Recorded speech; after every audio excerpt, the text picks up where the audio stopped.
All right, Nuggets fans, welcome in to Pickaxe and Roll, brought to you by our good friends over at Bet Online, number 38. I am your host, Ryan Blackburn, at NBA Blackburn on Twitter, part of the Mile High Sports Podcast Network, and I'm excited to be here on this Tuesday night following some incredible basketball action and some not so incredible basketball action as well from earlier this morning. A lot of interesting time for basketball coverage to sort of shift and change and evolve over the course of these last few months. And you get some downtime, you get some uptime, you get some interesting inflection points throughout the offseason. This is one of those inflection points for sure, where we are basically as close to the end of last season as we are to the start of next season.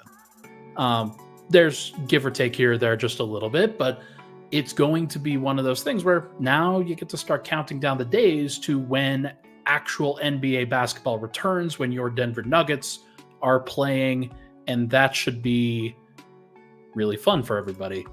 But for now, got a lot of Olympic basketball and some high-level basketball being played, of course.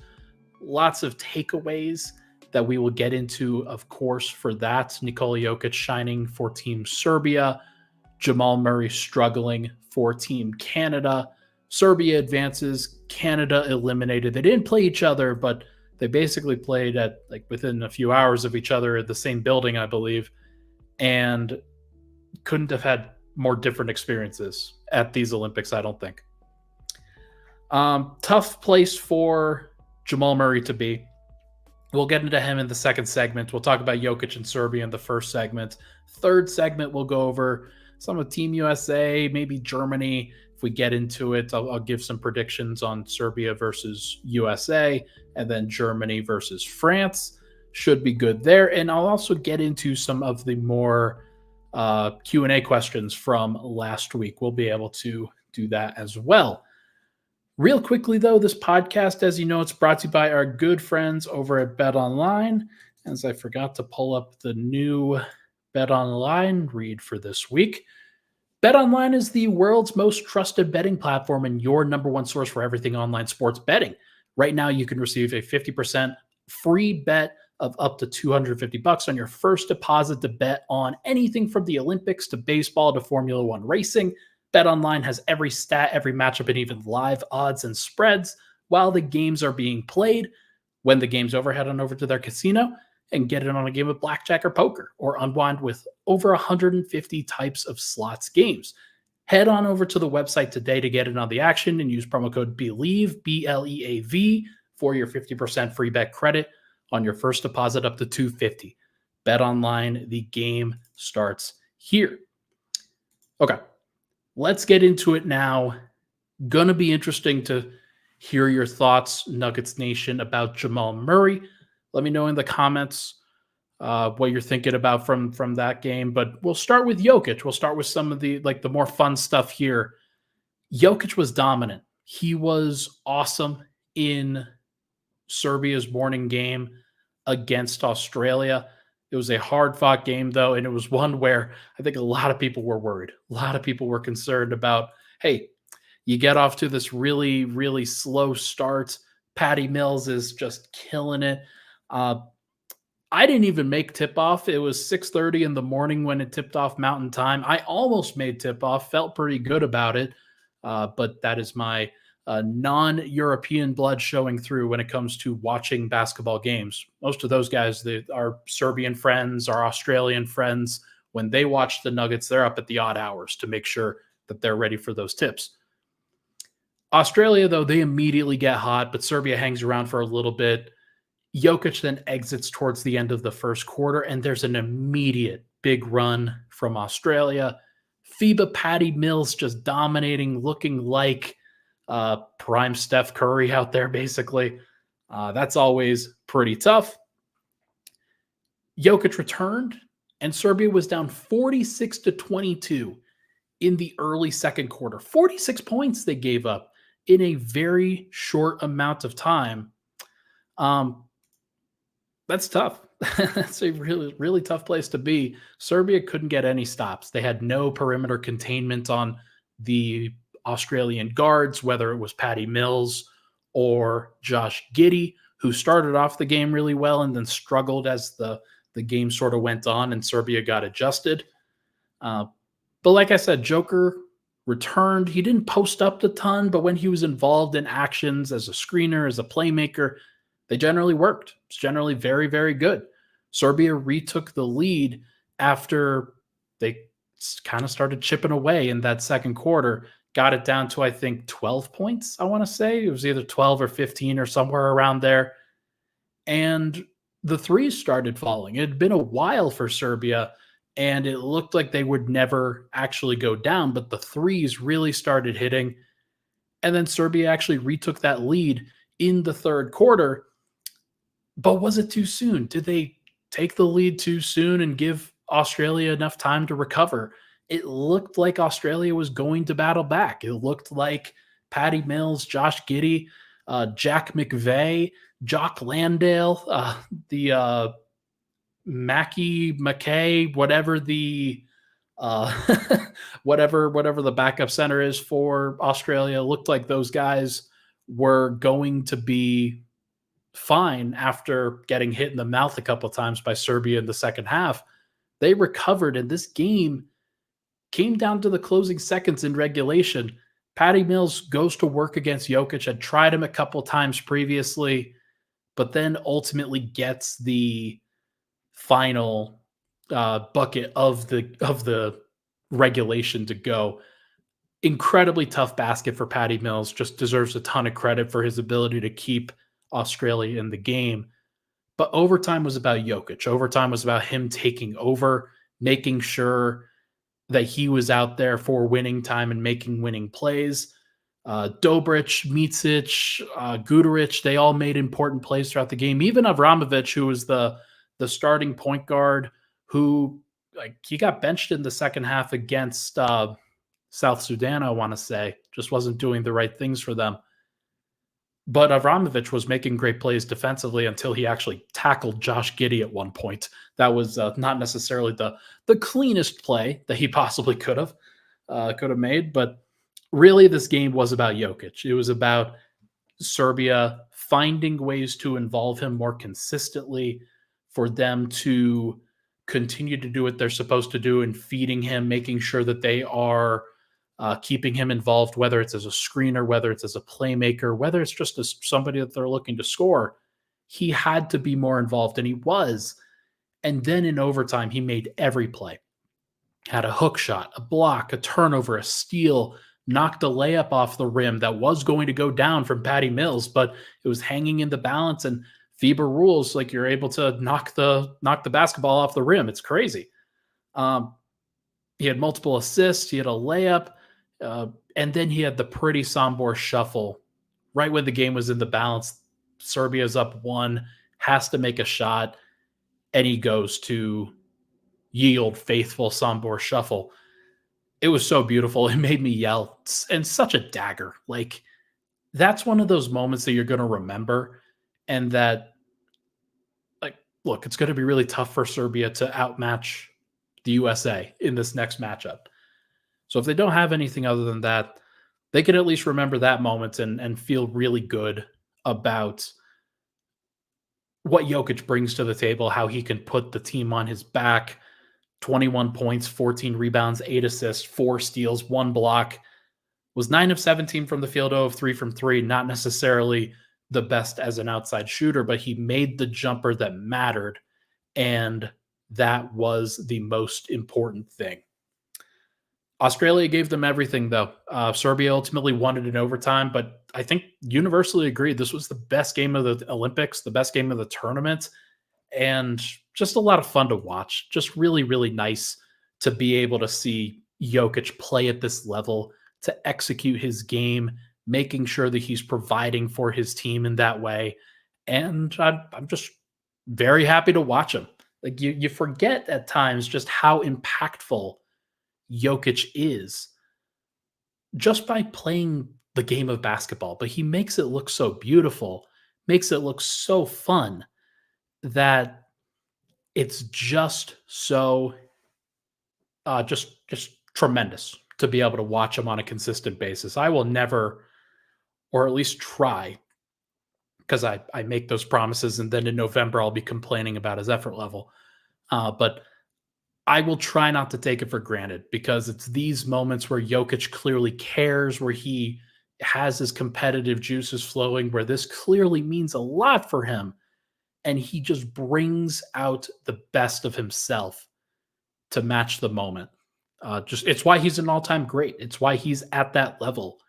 And it's why so few people will ever reach the level that he is at, that he has consistently put forth. So just been really, really impressive. I'm very excited to see what he does against Team USA. What did Joker prove? That he's the best player in the world, that he can carry his team to victory when it matters. No matter what happens, Serbia is going to finish top 4 in this tourney. They've got a 3 and 4 chance, I guess, to collect the medal. Obviously, they're going to have to go through the USA if they want gold.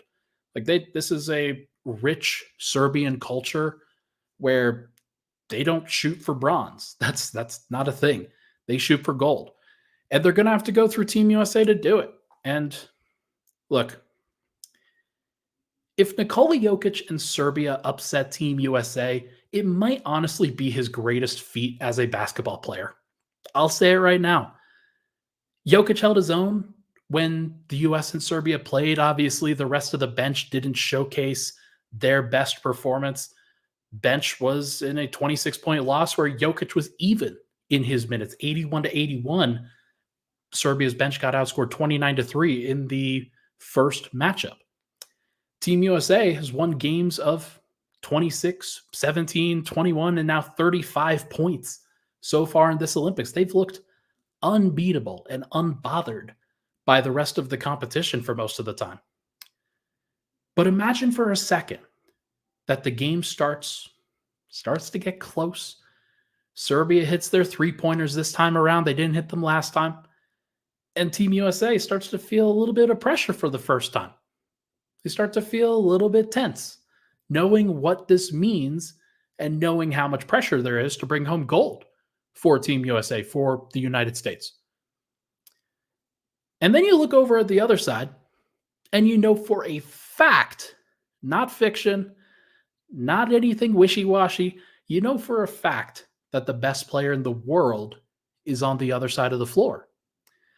Now, those guys are great. Like, if you're going to build a team that takes down Jokic and Team Serbia, it probably looks a lot like Team USA, where you get quick, athletic guards, you get athleticism and strength and rim protection in the front court, and you have versatility all over the floor. And you've got, on top of it, the best shooting in the world. But if it's a close game at the end, Jokic can make the plays. Jokic doesn't need that much of an opportunity. He just needs the door open a little bit. And when it's all said and done, this could be a storybook moment for Nikola Jokic and for Team Serbia. It has a chance to be Jokic's greatest moment of his professional career. And I'm looking forward to seeing whether you can do it. Should be a lot of fun. All right, let's take a break. When we come back, we're going to chat about Jamal Murray, and on the other side of the coin, how it's been pretty tough. I'll kick it off with those super chats from Cedric. Really appreciate those, Cedric. We will talk about Jamal Murray and a disappointing finish for Team Canada. We'll be right back on Pickaxe and Roll.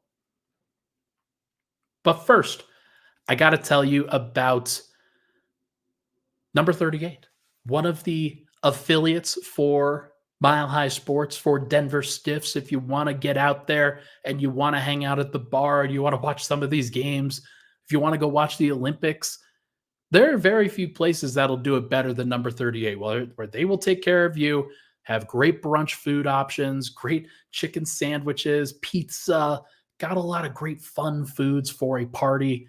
And they've also got as many beers on tap as you could possibly ask for, and different options that you can go to, all with just your wristband. You check in a wristband, you scan it, scan your credit card or your card or whatever you're using to pay, and then at the end of the night, it'll take care of everything.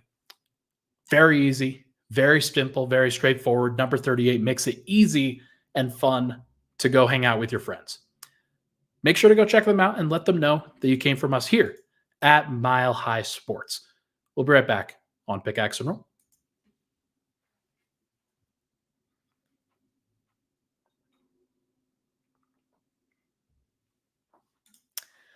All right, we're back. Pickaxe and Roll. Ryan Blackburn here. Thank you so much for tuning into the show. Appreciate all the love and support on the podcast as always. If you can, hit the like button, hit the subscribe button. Would really genuinely appreciate it. Starting to get some use of the super chats. And we're going to kick them off with Cedric Exquisite, who has 2 of them that came through for us. Thank you, Cedric. We always really appreciate your company. Super chat. Cedric says, I don't like Jamal. Going to cover on my show tonight. Good start.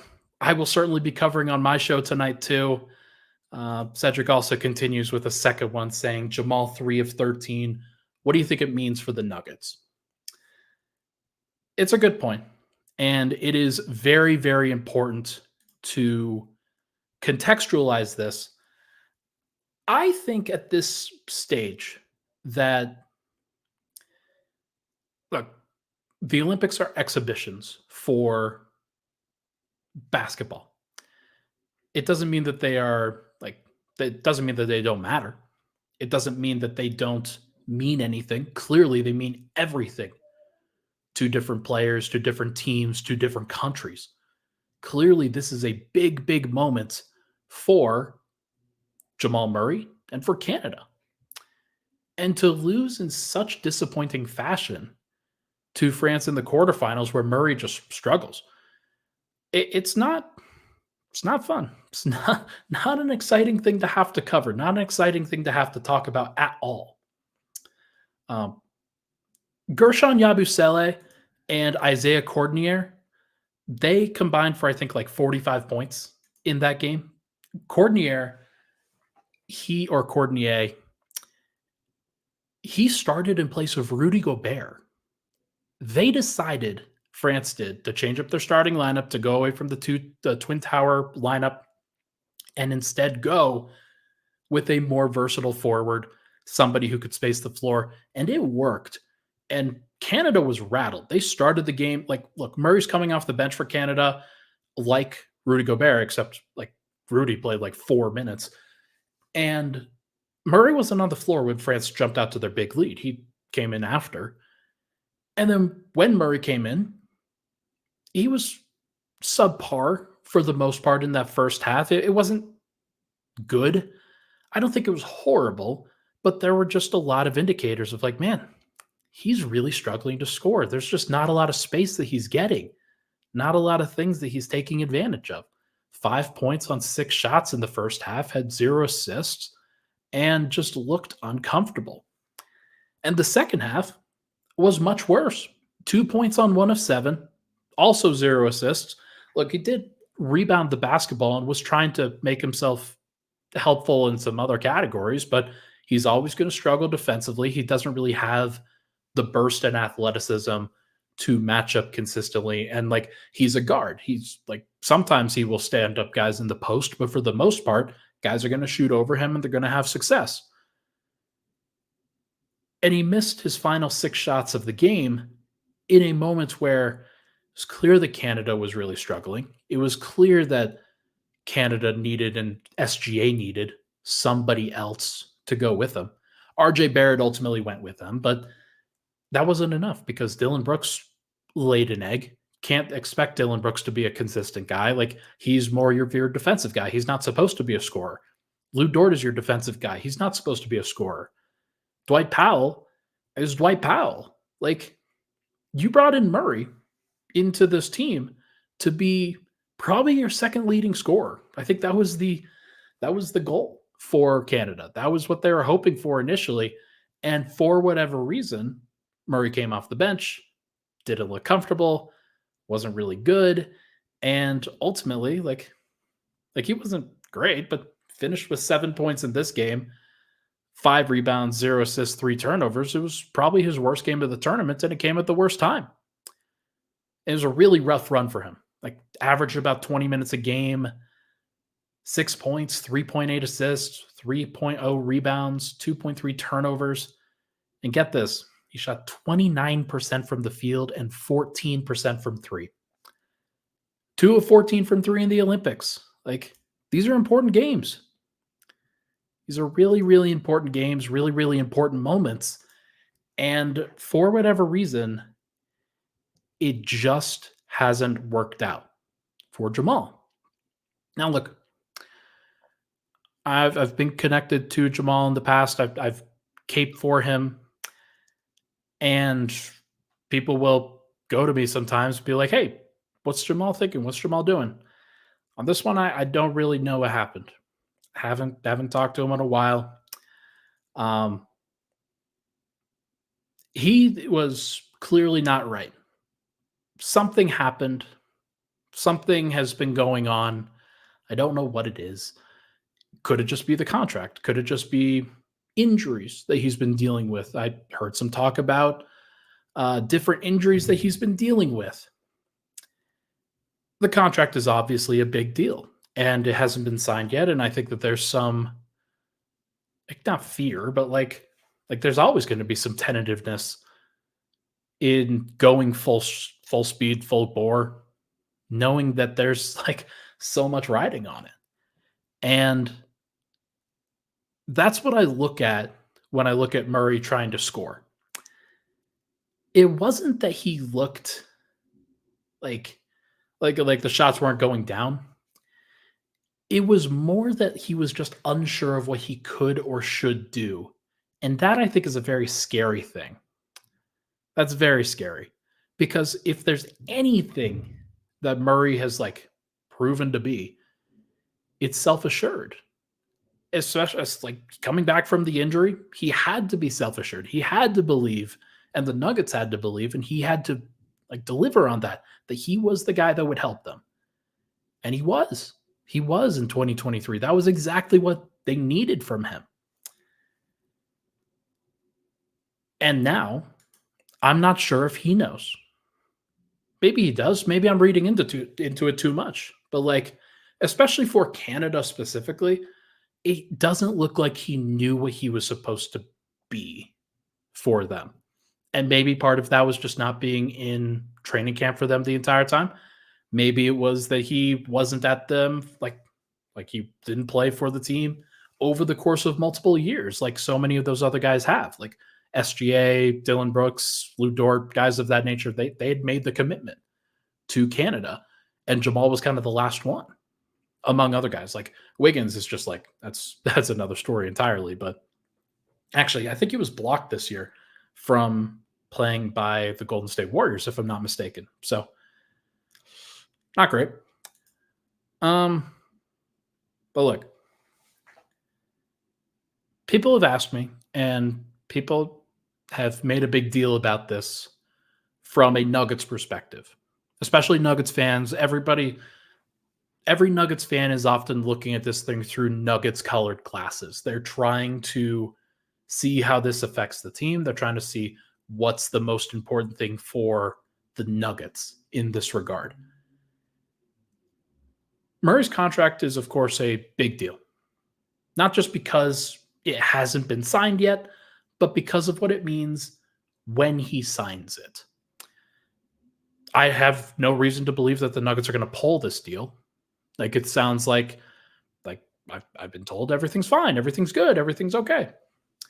And nobody's said anything otherwise, at least for a while. But let's say Murray does sign the deal. Let's say it's the 4-year, $208 million contract, which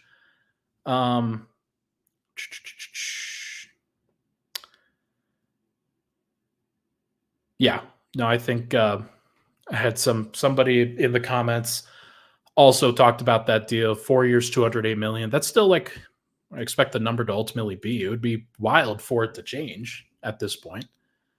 But this is the significant pivot point for the Nuggets. Now that KCP is gone, you're trying to build up a core four, right? Jokic, Murray, Gordon, Porter. Murray, if you lock him in consistently, if you're paying him over $50 million a season, he's basically going to become an untradeable contract if it doesn't work, because teams are going to be a little bit worried about the injury history. They're going to be worried about the consistency. They are going to be worried about, like, okay, so if he's not working out next to Jokic, if they're trying to trade him, then what does that mean for our team? Like, there's a lot of reasons why the Nuggets might be a little bit wary to sign him to a 4-year, $208 million contract. But let's say it does happen. That means that he's on the team. That means that he is not going to be a free agent in 2025. It means that it's very unlikely that he gets moved in the future. Like, he's going to be there. He's going to be a big factor in what the Nuggets are doing, as will Michael Porter, who is under contract for another 3 years. So I look at this and say, yeah, Jokic, Murray, Porter, that's Denver's team. That's Denver's group. Over the course of the next 3 years, it's going to be really hard for them to shift away from that if it goes wrong. And so that is why you got to get it right. That is why you have to make sure that it is good. You have to make sure until like that you're doing the correct thing. I think a lot of Nuggets fans look at what happened in this summer and they're like, hey, are we sure that this is the right call? I think it's understandable. You want your best players to play well. You want your guys to show out. And Jamal just didn't. And coming off of the playoffs that he had, which some folks have told me, yeah, look, he had 2-game winners in one series, and he had 30 points in a game 7, 35 in a game 7. And they're right about that. That's true.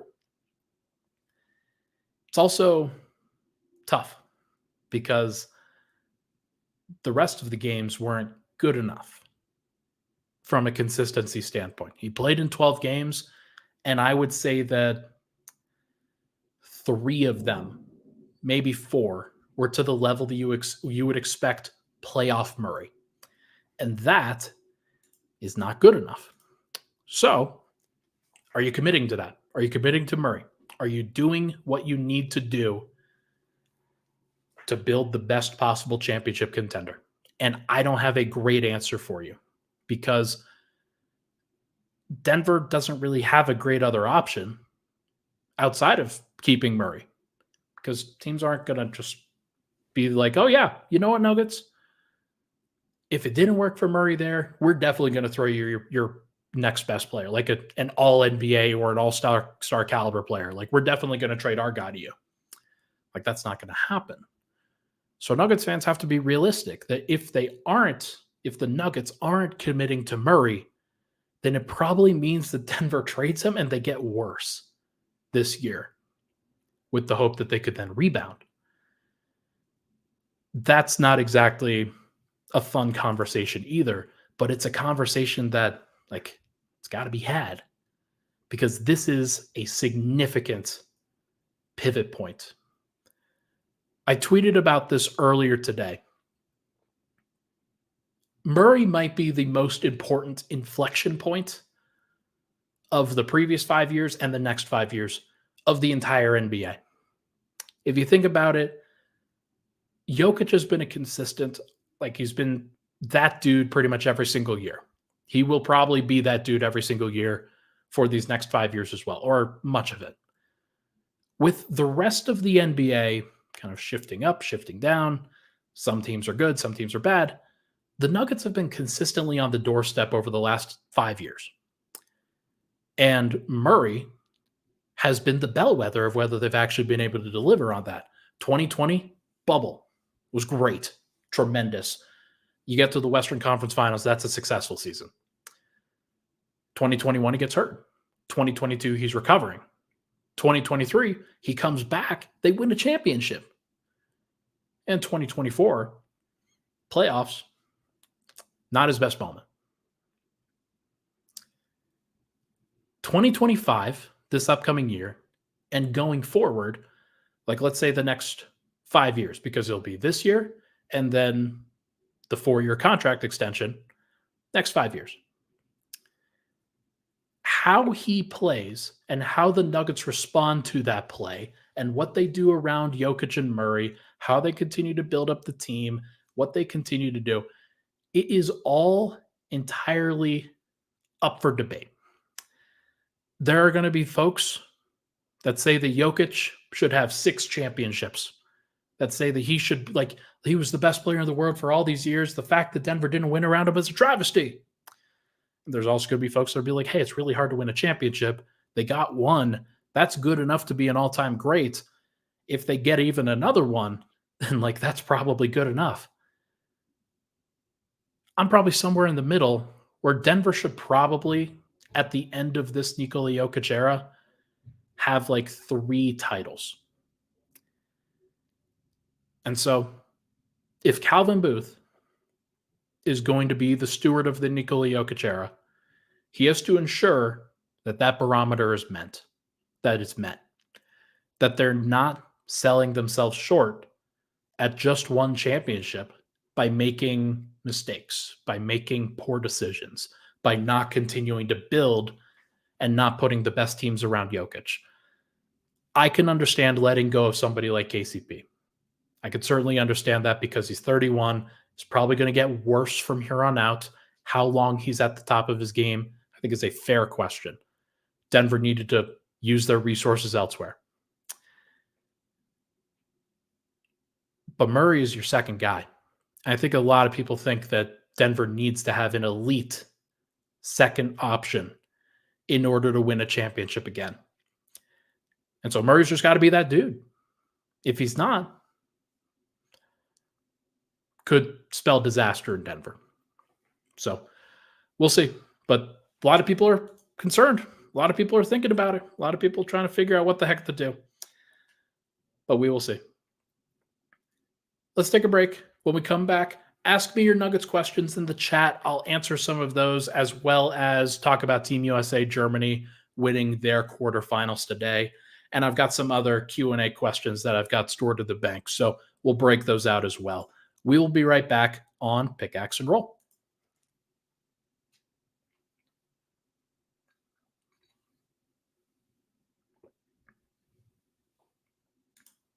All right. Final segment, Pickaxe and Roll. Thank you so much for tuning into the show. Hit the like button, hit the subscribe button. Would really, really appreciate it. Oh, here's a great one. Here's a great one. This one just came through. How come you wanted Batum, who's 35? I tweeted about Nick Batum earlier today, just watching France, watching how they play, and I've consistently watched what Batum brings in this latter stage of his career. He is probably going to fall off a cliff. I understand that, especially from a physical perspective. But you just watch what he does, man. Watch how unbelievable he is on the defensive end and as a smart player, connecting everything that you need to connect, doing the things that you need to do to win a basketball game. Batum is so freaking good. He took one shot for France, but he moved the ball, 5 rebounds, 3 assists, had some important stops against SGA, switched out, guarded everybody, was just a pest whenever he needed to be. And just one of those guys that's a winning player. I love it. I love it for sure. I think that Batum would be a great Nugget. He would be a perfect fit, a perfect Jokic player in Denver's system. And it's just a shame that he's never been. Would be awesome to see him here. But I think, did he go to the Clippers this year on a minimum? I think that that's where he is now. I think he just wanted to be back where he had been previously. He had success with the Clippers. Then he went to the Sixers. Now he's back with the Clippers. Wish that he was still there.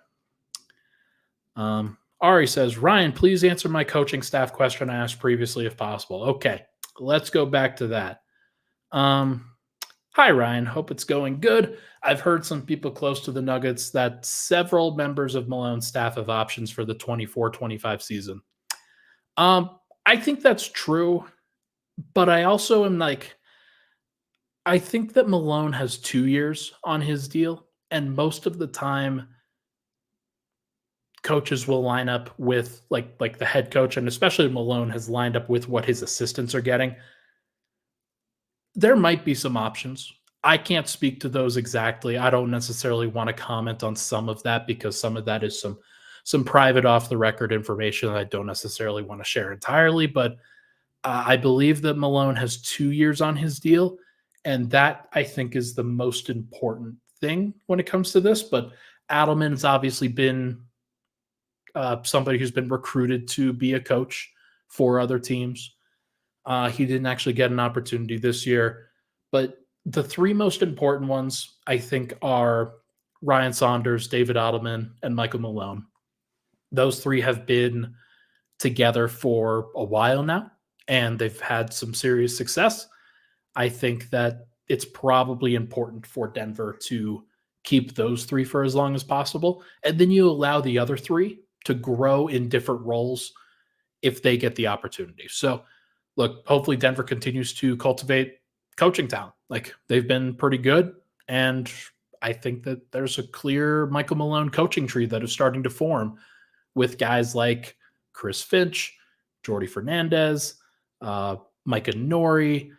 Who else is out there? There have been some other guys that have been out there. Wes Unseld Jr., of course, although he's a different category, I think, but still a lot of good options. And Denver continues to build up their coaching staff pretty well.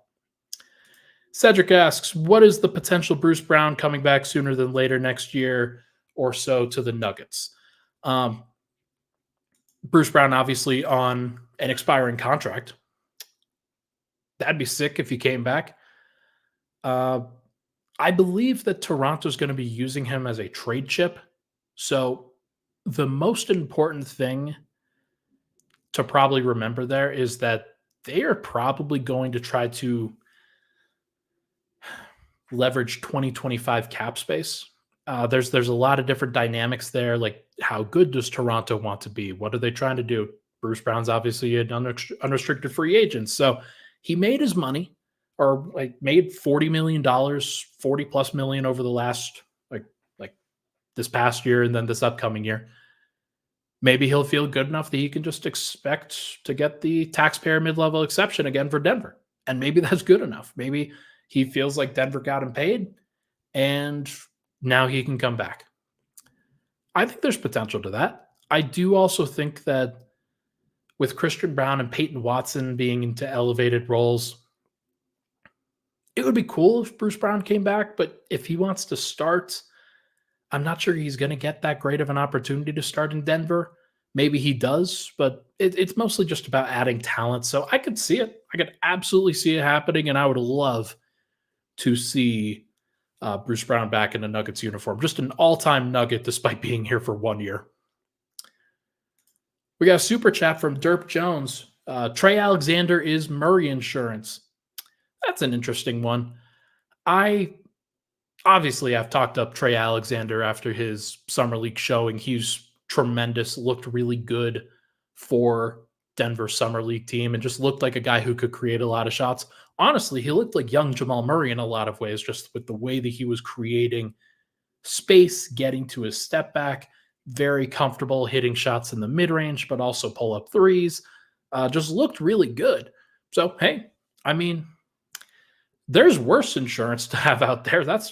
You don't necessarily want to rely on a two-way contract kind of guy, but who knows?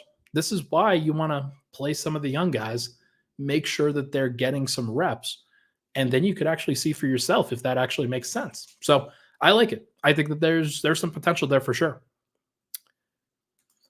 Astrid DeCecco says, do you think Malone will try something different with the bench?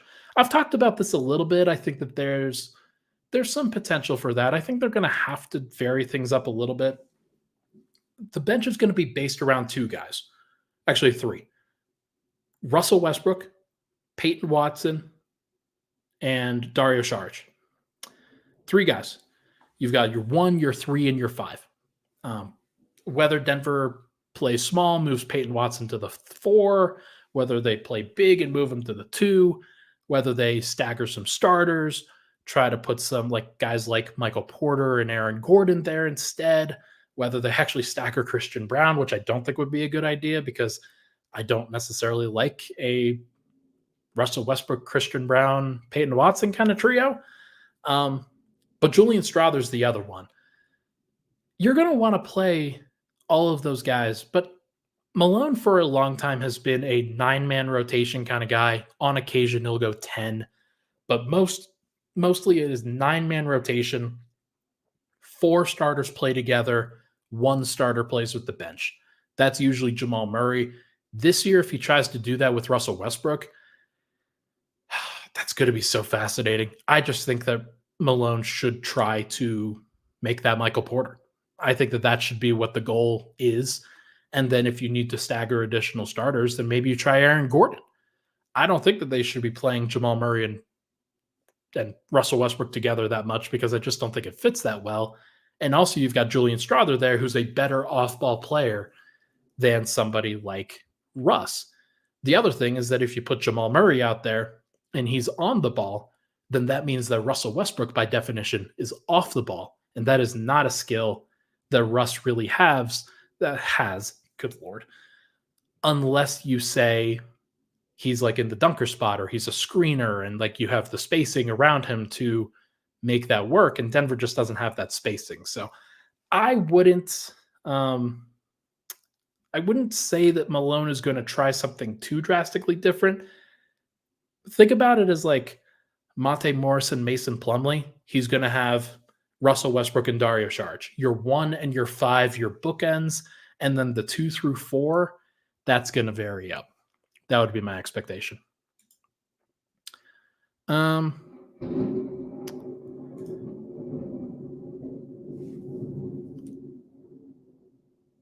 Just wondering what that was. That thunder? Jesus. I think that was thunder. Yeah. Very interesting. We're all about to die. It's great.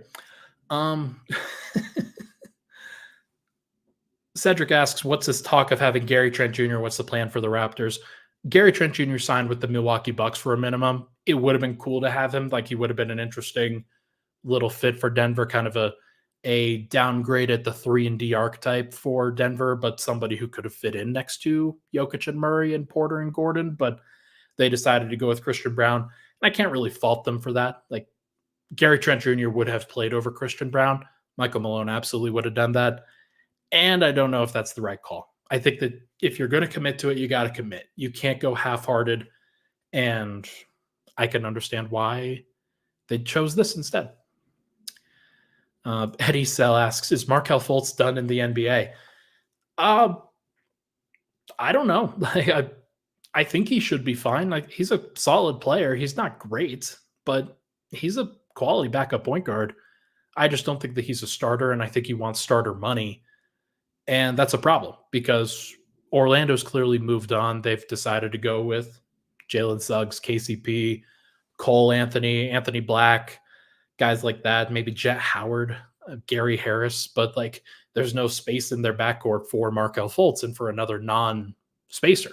So if you're a guard in the NBA, you have to shoot. And Fultz just has not been able to do that consistently.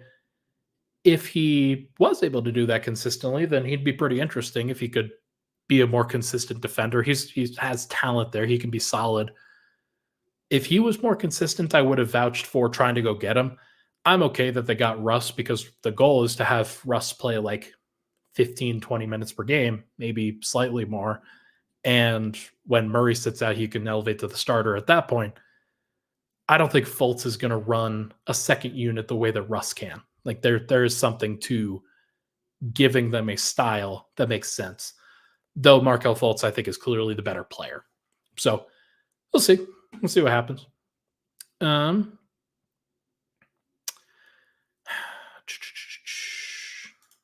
Jesus says, from the Booth Boys, Brown, Watson, Strother, whose leap is the most important for the Nuggets' success this upcoming season? Good question. There's a couple of different ways you could go with that, right? Like Christian Brown's probably going to be the starter if he plays the most minutes. Like, think about it from this perspective. Let's say he averages 30 minutes per game. KCP was at about 31 and a half, but let's say He's at 30 minutes per game. He plays 70 games. That is by definition 2,100 minutes per game.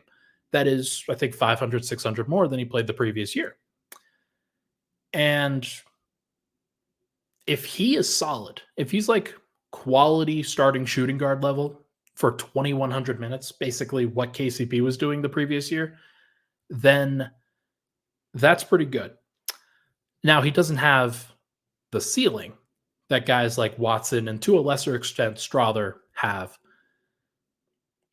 If Peyton Watson was like a legitimate creator for the team on the second unit, and then also did the stuff defensively that he needed to do, and then also shot 33+% from three, then you're talking about somebody who's way better than just a second unit guy. You're talking about a real starter, like somebody who gets 20 plus million a year, like a KCP. I think it's probably Peyton Watson. I think that he's probably the guy. I can see him growing into, and I've made this comparison to other guys before, like the modern day version of the Andre Kirilenko archetype. Somebody who can pass, somebody who can score, but isn't necessarily known as much for those things as he is known for his defense, his rim protection, his versatility on that end of the floor, just making impact in that regard.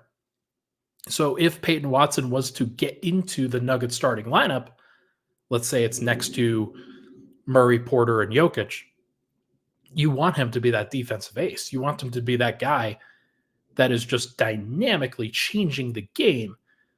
Whereas Christian Braun, I don't think he's dynamically changing things. I think he's more just like helping continue what's already good rather than putting a massive imprint on what's going on. So I would say Peyton Watson, but you can make an argument for Christian Braun based off of time, and you can make an argument for Julian Strother based off of points. Like Julian Strother could average the most points of any of those guys.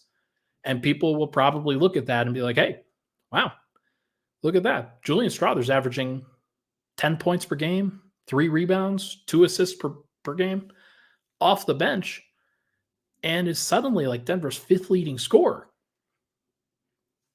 There's something to that. I could see that happening. Whether he actually develops into a starting shooting guard or starting small forward, that is up for debate. Okay, we're basically at the end. I want to do a couple more things here. Team USA obviously looked dominant today against Brazil. They were very good. 35-point win. Like that's hard to really deny. Joel Embiid was great against Brazil, although I think their biggest player is Bruno Caboclo. I didn't watch that game. I was at the grocery store. But Embiid made an impact. He was very, very good. And I think that if he finds his footing against Brazil, like which he did, that could get them ready for Serbia. Although playing against Jokic, obviously a different beast for somebody like Embiid. But if he is hitting his threes, he went 3 of 3 today, then that is a different matchup. Jokic was closing out short against Embiid in that first matchup and made him feel uncomfortable. If Jokic has to close out hard on Embiid on the perimeter, it just opens up everything else for Team USA. Specifically Embiid, but Team USA as a whole. So it's going to be a tough matchup. I'm looking forward to seeing what they can do. Germany obviously gets their win against Greece. Giannis eliminated himself, but Germany looks great. They will probably win against France as well. I wasn't really that impressed with France, if I'm being honest. I think that a good quality, versatile team could take them down. And I think that Germany is well representative of that. So it will likely be Germany versus USA in the gold medal game. And it will likely be Serbia, France in the bronze medal game, which you got to face Gobert and Wemby for a medal if you're Jokic and Serbia. Not easy. Not an easy matchup, that's for sure, although Jokic has fared well in that previously. So we will see. I'm looking forward to it. But for now, folks, I think that's going to do it. I think that's going to do it for this episode of Pickaxe and Roll, brought to you by our good friends over at Bet Online, number 38. Thank you so much for tuning into the show. Really appreciate everybody for hopping in, asking questions. I'm not sure when I'm going to be live next. I didn't go live in the latter half of last week, but perhaps if Serbia USA is a big deal, maybe I'll go live after that game. Maybe I'll be with Swipa as well. Thank you so much for tuning into the show. Hit that like button, hit that subscribe button on the way out. I will talk to you guys very soon.